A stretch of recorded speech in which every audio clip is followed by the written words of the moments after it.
Լեռները հիշողություն ունեն։ Նրանք իրենց մեջ կրում են անի անկման ցավը։ Երբ Բագրատունյաց թագավորությունը կործանվեց, Կիլիկիան դարձավ նրա վերջին շունչը։ Քարե ամրոց, որտեղ կոփվեց հայկական բնավորությունը։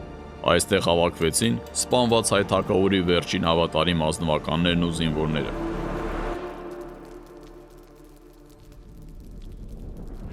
Նրանց միավորում էր վրեժը եւ հայկական պետականության վերածննդի գաղափարը։ Նրանք իրենց հռչակեցին լեռների տիրակալներ։ Եվ հենց լեռների տիրակալներն էլ սկիզբը դրեցին արևելքի մեծ թագավորության ձևավորման պատմությանը։ Իսկ արևելքի այդ մեծ թագավորությունը իրականություն դարձավ նրա շնորհիվ։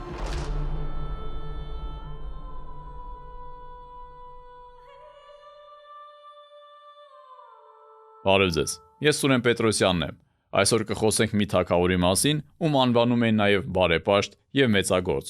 ով արևելքի ամենափառահեղ քրիստոնյա կառավարիչներից մեկն էր եւ մարդ, ով կարողացավ իրագործել այն, ինչը չհաջողվեց ոչ նրանից առաջ եւ ոչ էլ նրանից հետո։ Այսօր կանադառնանք Կիլիկիայի հայկական թագավորությանը եւ նրա փառապանծ թագավոր Լևոն II մեծագործին։ Բաժանորդագրվեք ալիքին, տարածեք թողարկումը, նպաստելով կարևոր բովանդակության տարածմանը։ Իսկ մենք սկսենք։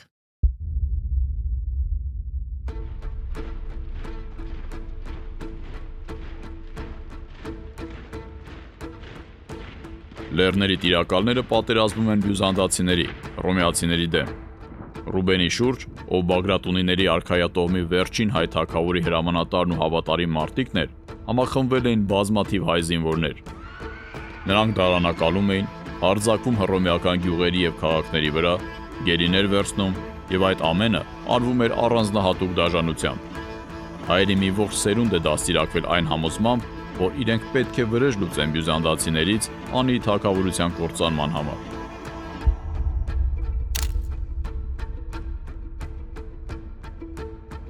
Երբ ուժերը բավարար չէին, նրանք նահանջում էին դեպի Տավրոսի անառիկ լեռներ, որտեղ հայերը վերահսկում էին բոլոր բերդերն ու լեռնանցքները։ Իրավիճակն այլ էր դաշտային Կիլիկիայում։ Այնտեղ զորքերը քիչ էին եւ իշխանությունը բաժանված էր Բյուզանդիայի եւ Անտիոքի միջև։ Սակայն դա չխանգարեց հայերին ասպատակել հովիտը, իսկ բյուզանդացիներին իրենց հերթին պատժիչ արշավախմբեր ուղարկել լեռներ։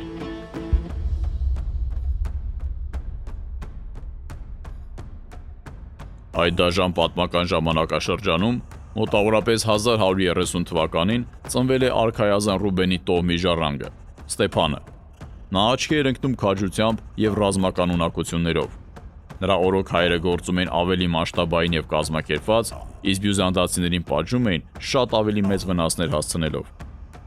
Այս հանգամանքները ստիպեցին բյուզանդական կառավարիչ եւ զորավար Անդրոնիկ Էֆորբենոսին,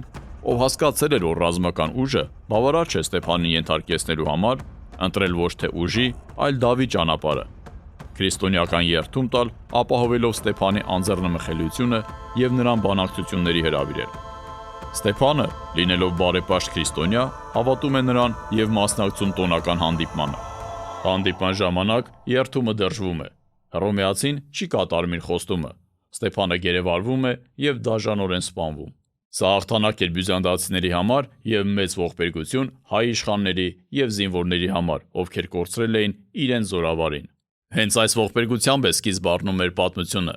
Եթե թվում է, թե վաղճան անխուսափելի է եւ վերջը մոտ էր, այնինչ դա միայն սկիզբն էր։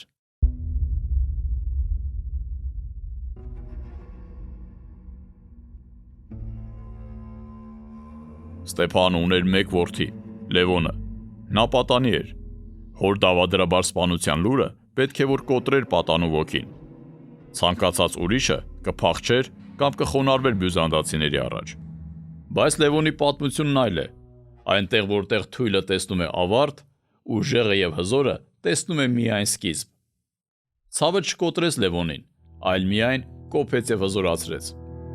Ստեղծված դաժան իրականությունում Լևոնի մեջ մեռավ պատանին եւ ծնվեց առաջնորդը։ Նա պիտի դառնար ոչ թե ուղակի ազնվական, զինվոր կամ իշխան, այլ Կիլիկիայի առաջին թագավորը, քրիստոնյա արևելքի տիտանը։ Մարդ, ով պիտի ստիպի Եվրոպայի միապետներին ճանաչել իրեն որպես հավասար։ Նա իրեն տրված լեռների տիրակալ անունը փոխարինելու էր մեծագործով, իսկ նրա երկիրը դառնալու էր Կիլիկիայի հայկական թագավորություն, որը լինելու էր իր կարգավիճակով հավասար Արևմտյան Եվրոպայի թագավորություններին։ Սակայն այդ ամենը միանգամից չիրականացավ։ Առջևում երկար ճանապարհ էր, լի փորձություններով ու սպառնալիքներով։ Թորոսբեի մահից հետո, որը Լևոնի խնամակալն էր, Կիլիկիայի լեռներում անհանգի ժամանակներ սկսվեցին։ Նրա հորեղբայրը, արքայազն Մլեհը, զավթում է իշխանությունը։ Այդ ժամանակ երիտասարդ Լևոն իր եղբոր Ռուբենի հետ թաքնվում են լեռնային Կիլիկիայի ամրոցներում։ Մլեհը արյունարբու կառավարիչ էր, որը բազմաթիվ հայ ազնվականների մահվան պատճառ դարձավ, մինչև որ մուսուլմանների հետ դաշինքի միջոցով հաստատեց իր սեփական իշխանությունը։ Կիլիկիայի ազնվականությունը չհանդուրժեց դա, եւ Մլեհը սպանվեց։ Միաժամանակ 1175 թվականին բյուզանդական կայսր Մանուել Կոմնենոսը օգտվելով Մլեհի մահից որոշեց վերականգնել Կիլիկիայի նկատմամբ վերահսկողությունը։ Հայ կառավարչին հպատակեցնելու համար կայսրը բանակ է ուղարկում Իսահակ Կոմնենոսի գլխավորությամբ։ Կիլիկիայի համար այս վճռորոշ պահին Լևոնի եղբայրը Ռուբեն III-ը հռչակվում է կառավարիչ ժառանգության իրավունքով։ Ռուբեն եւ Լևոն եղբայրներին մնում էր մեկ ճանապարհ՝ արժանանալ Կիլիկիան կառավարելու իրավունքին, պատերազմելով կայսրական բանակի դեմ։ Այստեղ Լևոնը օգնության է հասնում նոր կառավարչին։ Պատերազմի կազմակերպման գործում նա իրեն դրսևորում է որպես հմուտ զորավար։ Արդյունքում բյուզանդական կառավարիչների դինաստիայից սերող կայսրական հրամանատարը գերեվարվեց։ Ստեփանի որդիները Ռուբենը եւ Լևոնը հաղթահարեցին փորձությունը եւ վաստակեցին Կիլիկիայի ազնվականության հարգանքը։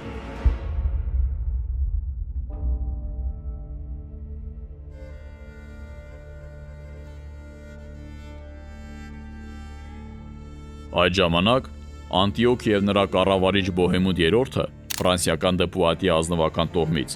տեսնելով Ռուբեն III-ի դիրքի ամրապնդումը եւ հայերի աճող ազդեցությունը, որոնք արդեն ամուր հաստատվել էին դաշտային Կիլիկիայում ու վերահսկում էին նրա զգալի մասը, որոշեցին չնայած դաշնակցային բարեդրացիական հարաբերություններին դիմել ստոր քայլի։ Նա Ռուբենին հրավիրեց Անտիոք խնջույքի եւ գերեվարեց նրան։ Նպատակն այն էր, որ առանց հայ իշխանի անտիոքյան ասպետները արագորեն վերահսկողություն հաստատեին դաշտային Կիլիկիայի վրա։ Սակայն այստեղ Բոհեմունդը լուրջ սխալ թույլ տվեց, եւ Ռուբեն III-ի եղբայրը Լևոնը կրկին գործի անցավ։ Հայկական ուժերը ժամանակ չկորցնելով անցան կատաղի գրոհի, ստիպեցին Բոհեմունդին հրաժարվել իր ծրագրից եւ ազատ արձակել արքայազնին ստանալով փրկագին։ 1187 թվականին աշխարհը կարծես գլխի վայր շրջվեց։ Հարավում տեղի ունեցավ անհավանականը։ Սալլահ Ադինը գրավեց Երուսաղեմը։ Խաչերն իջեցվեցին Սուրբ քաղաքի գմբեթներից։ Քրիստոնյա արևելքը սարսափել էր եւ քարացած էր տեղի ունեցողից։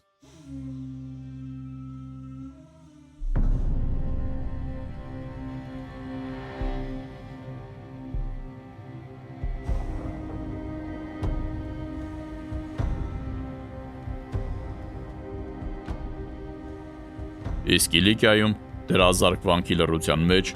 արքայազն Ռուբեն III-ը պատերազմներից ու դավաճանություններից հյուծված կնքեց իր մահկանացուն։ Երկար տարիներ Լևոնը կարծես իր ավագ եղբոր Սուրը լիներ։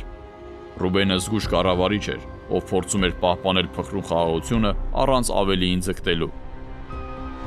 Լևոնն իր տեսակով տարբերվում էր։ Նա մարտիկ էր, որն ուներ իր սեփական տեսլականը Կիլիկիայի ապագայի համար։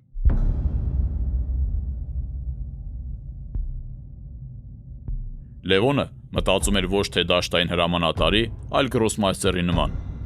Նա հասկանում էր, որ թշնամիներով շրջապատված Կիլիկիան դաշնակցի կարիք ունի, որը պետք է լինի բավականին հզոր, որ հարևանները վախենան նրանից, եւ միևնույն ժամանակ բավականին հեռու, որ չմիջամտի երկրի կառավարմանը։ Ընտրությունն ակնհայտ ու համարձակ էր։ Սրբազան հռոմեական կայսրություն ու հռոմի պապ։ Պահն կատարյալ էր։ Ֆրիդրիխ Շիկամորուսը, նույն ինքը Ֆրիդրիխ Բարբարոսան, իր զորքով արշավեց դեպի արևելք։ Սակայն այդ արշավանքը վերածվեց դժոխքի։ Բյուզանդացիները դավաճանում էին նրանց ամեն քայլափոխի, թունավորում ջրհորները եւ դարանակալում։ Ձիերը սատկում էին կերի պակասից, զինվորները թուլանում սովից։ Որքան նրանք խորանում էին դեպի փոքր Ասիայի լեռները, այնքան ման ավելի էր մոտենում։ Եվ երբ թվում էր, թե խաչակրած արշավանքը տապալվում է, օգնությունը եկավ այնտեղից, որտեղից ամենաքիչն էր սպասվում՝ հայկական լեռներից։ Լևոնը բացեց իր ամբարներն ու ախոռները։ Նա շիկամորուսին տվեց հաց, լավ ձիեր եւ ամենակարևորը զինվորներ, որոնք օգնեցին նրան գրոհով վերցնել սելջուկների մայրաքաղաքը։ Ֆրիդրիխը ցնցված էր։ Իդեմս Լևոնի նա գտել էր ոչ միայն դաշնակից, այլ նաև զինակից եղբայր։ Թվում էր, թե հաղթանակը մոտ է, եւ երկու մեծ առաջնորդներ պատրաստ էին վերաձևավորել արևելքի քարտեզը։ Սակայն ճակատագիրը, ինչպես միշտ, իր սեփական սցենարն ուներ։ Կիլիկիայի Սալեֆ լեռնային գետը դարձավ բոլոր հույսերի գերեզմանը։ Ծեր կայսրը, հատելով վարար գետը, ընկավ ջուրն ու խեղդվեց։ Բարբարոսայի մահը ամբողջ քրիստոնեական աշխարհի համար աղետ էր, իսկ Լևոնի համար անձնական ողբերգություն։ Թագը, որն այնքան մոտ էր, խորտակվեց կայսր հետ միասին։ Լևոնի փոխարեն մեկ ուրիշը կհուսատվեր եւ կհանձնվեր, բայց Լևոնը կարծես այդ լեռների քարերից ստեղծված լիներ։ Հռոմի պապը պահանջում էր գին, որ հայերը վճարել չէին կարող։ Երկու եկեղեցիների միավորում, իսկ ավելի ճիշտ հայ եկեղեցու հպատակեցումը Հռոմին։ Եվ այդ ժամանակ Լևոնը արեց իր ամենախորամանկ քաղաքական քայլը։ Նա համոզեց հայ եպիսկոպոսներին ձևականորեն ընդունել միավորումը։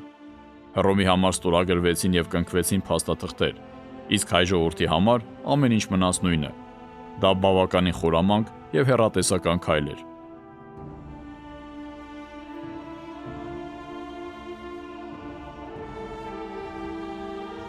Հռոմը ստացավ իշխանության պատրանք։ Հայ եկեղեցին պահպանեց իր անկախությունը։ Իսկ Լևոնը 1198 թվականի հունվարի 6-ին ստացավ կարևորը՝ մեծագործ տիտղոսը։ Լևոնը թագադրվեց։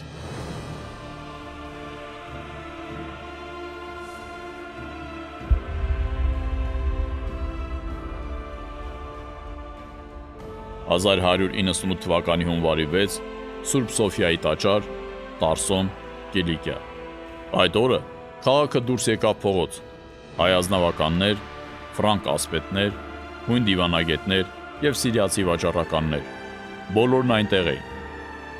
Զանգերի ղողանջները եւ ժամերկության ձայները տարածվում էին քաղաքով մեկ։ Կենտրոնում խորանի մոտ կանգնած էին երկու առանցքային դերակատարները, որոնք խորհրդանշում էին արևելքի եւ արևմուտքի միասնությունը։ Սա բացառիկ պատմական իրադարձություն էր։ Կոնրադ ֆոն Վիտելսբախ, կարդինալ, Մայնցի արքեպիսկոպոս, Հռոմի պապի անձնական պատվիրակն ու գերմանական կայսր ներկայացուցիչը։ Նա ձեռքում պահում էր Հենրի 6-րդի կողմից ուղարկված թագը։ Նա եկել էր հեռավոր Եվրոպայից հայ թագավորին թագադրելու համար։ Նրա կողքին Ներսես Լամբրոնացին է, արքեպիսկոպոս, փայլուն հռետոր, որն այդ օրն արտասանեց իր հայտնի քարոզը քրիստոնեական միասնության մասին։ Լևոնը ծնկի է իջնում։ Նա կրում է թագավորական պատմուճան։ Նա այլևս չի կրում լեռնեցին զինվորի պարզ զգեստը։ Մեկ րոպե լռություն է տիրում։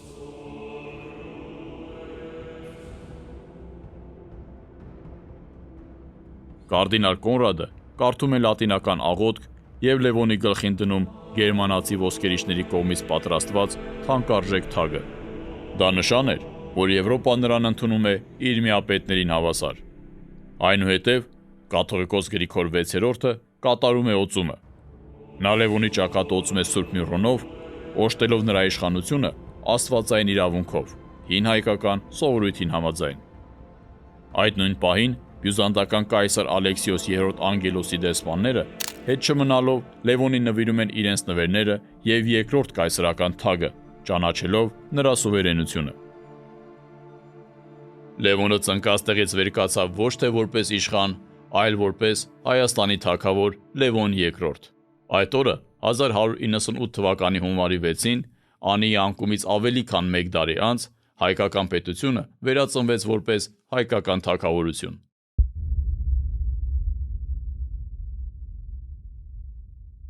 Պետությունը արժեքավոր մեքենա է, որը պահանջում է վառելիք։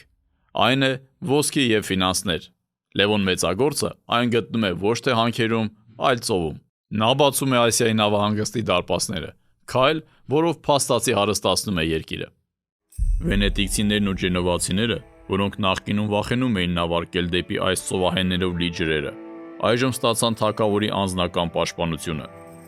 Լևոնը երաշխավորում էր. այստեղ իշխում է օրենքը։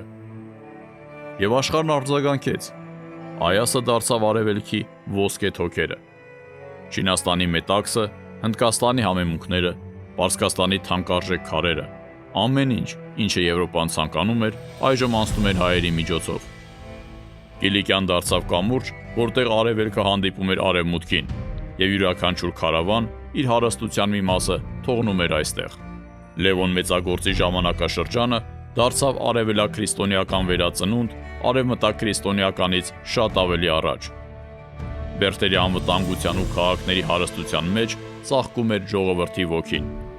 Դա ստեղծագործական բուռն շրջան էր։ Սկևրայի եւ Դրազակի վանքերում թագավորի բարձր հովանու ներքո ծնվեց կիլիկյան մանրանկարչության հրաշքը։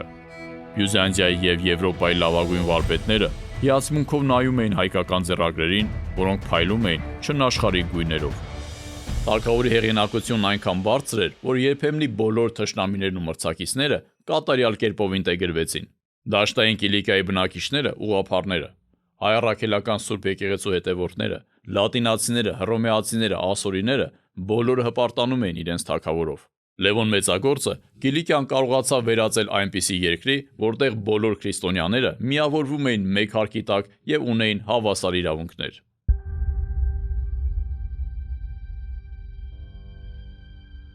Լևոն Մեծագործը չէր բավարարվում Հայաստանով։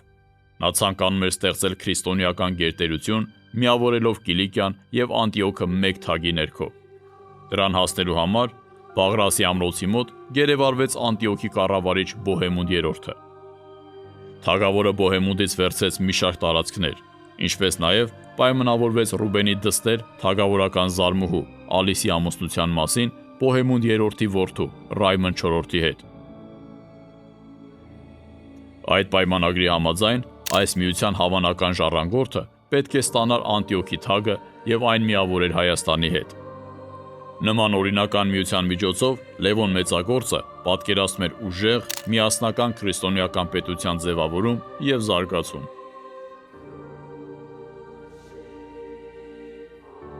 Ռայմոն IV-ը շատ շուտ է մահանում, սակայն ծնվում է Ռայմոն Ռուբեն անունով ժառանգորդը։ Հենց նրա վրա էր հայոց թագավորի հույսը, մեծացնել նրան որպես իր հարազատ որդի։ Երբ 1201 թվականին մահացավ տարեց Բոհեմունդ III-ը, թվում էր, թե ժամը եկել էր։ Օրինական ժառանգորդը Ռայմոն Ռուբենը պետք է գահ բարձանար միավորելով երկու պետությունները։ Սակայն Բոհեմունդ IV-ը, որ ուներ միակնանի մականունը, կանգնեց այս երազանքի ճանապարհին։ Ծեր արքայազնի կրտսեր որդին եւ Ռայմոն Ռուբենի հորեղբայրը մտադրություն չուներ իշխանությունից հրաժարվելու։ Տաճարականների եւ Անտիոքի հայատյաց քաղաքային վերնախավի աջակցությամբ, որը բաղկացած էր հռոմեացիներից ու լատինացիներից, միակնանին զավթեց գահը։ Լևոն Մեծագործը չնահանջեց, սկսվեց հյուծիչ պատերազմ, որը պատմության մեջ հայտնի է որպես Անտիոքի ժառանգության պատերազմ։ Այդ պատերազմը տևեց 15 երկար տարիներ, բազմաթիվ մարտահրավերներ, սպառնալիքներ, այդ թվում կոնֆլիկտ Հռոմի պապի հետ։ Թագավորը վճռական էր իր մտադրություններում, գահին բարձրացնել իր սեփական հովանավորյալին։ Եվ նրա համառությունը տվեց իր պտուղները։ 1216 թվականին խորամանկության եւ պարիսպների ներսում տեղի ունեցած դավաճանության շնորհիվ հայկական զորքերը մտան անառիկ Անտիոք։ Բոհեմունդ միակնանին փախավ։ Լևոնը հաղթանակ տարավ։ Նա անձամբ Ռայմոն Ռուբենին գահ բարձրացրեց։ Թվում էր, թե մեծ ծրագիրը ի կատար էր ածվում։ Անտիոքի գահին նստած էր մի մարդ, որի երակներում Ռուբինյանների արունն էր հոսում, որը մեծացել էր որպես հայ թագավորի որդի։ Սակայն հաղթանակը հոդս ցնդեց։ Հազիվ իշխանությունը ստանձնած Ռայմոն Ռուբենը բացահայտեց իր իրական դեմքը։ Փորձելով հաճիանալ Անտիոքյան ազնվականությանը, որը նրան օտար էր համարում, նա սկսեց հեռանալ Լևոն Մեծագործից։ Շնորհակալության փոխարեն նա պատասխանեց ամբարտավանությամբ։ Երիտասարդ Ռայմոն Ռուբենը խուսափում էր իր հայ խորհրդականներից, փորձելով ներկայանալ որպես իսկական լատինացի, այլ ոչ թե որպես հայոց թագավորի հովանավորյալ։ Ավելին, նա սկսեց դավադրություններ նյութել Լևոն Մեծագործի դեմ, վախենալով նրա խնամակալությունից։ Սա սարսափելի հարված էր հայոց թագավորի համար։ Նա գիտակցեց, որ 20 տարի պայքարել է ձախողված գաղափարի համար։ Նա երազում էր ստեղծել միասնական քրիստոնեական թագավորություն, որը կարող էր դիմակայել ցանկացածի, բայց փոխարենը նա իր դարպասներից ներս մեծացրել էր բանսարք ու դավաճանին։ Լևոն Մեծագործը, որը միշտ հմուտ էր կոշտ որոշումներ կայացնելու հարցում, չէր կարճում պատրանքներից։ 1219 թվականին, զգալով մոտալուտ մահը, նա ձեռնարկեց մի գործողություն, որը փրկեց Կիլիկյան քաղաքացիական պատերազմից։ Լևոն Մեծագործը զրկեց Ռայմոնդ Ռուբենին հայոց գահը ժառանգելու իրավունքից։ Մեծ թագավորը իր կրտսեր դստերը, արքայադուստր Զաբելին, հայտարարում է իր միակ ժառանգը։ Այսպես ավարտվեց միավորման երազանքը։ 1219 թվականի մայիսի 2-ին Սիրտը, որը կես դար շարունակ կարծես Հայաստանի ճակատագրի հետ համահունչ բաբախում էր, կանգ առավ։ Լևոն II Մեծագործը մահացավ։ Նա ստանձնեց երկրի ղեկավարում այն ժամանակ, երբ այն բազմաթիվ փոքր իշխանություններից էր կազմված, վախից կուչ եկած, խարդավանքներից բզկտված եւ շրջապատված թշնամիներով։ Թվում էր, թե այդ երկիրն այլևս ապագա չունի, սակայն նա որպես ժառանգություն թողեց հզոր թագավորություն, մի թագավորություն, որի հետ ստիպված էին հաշվի նստել սրբազան հռոմեական կայսրության կայսրերը եւ արևելքի սուլթանները։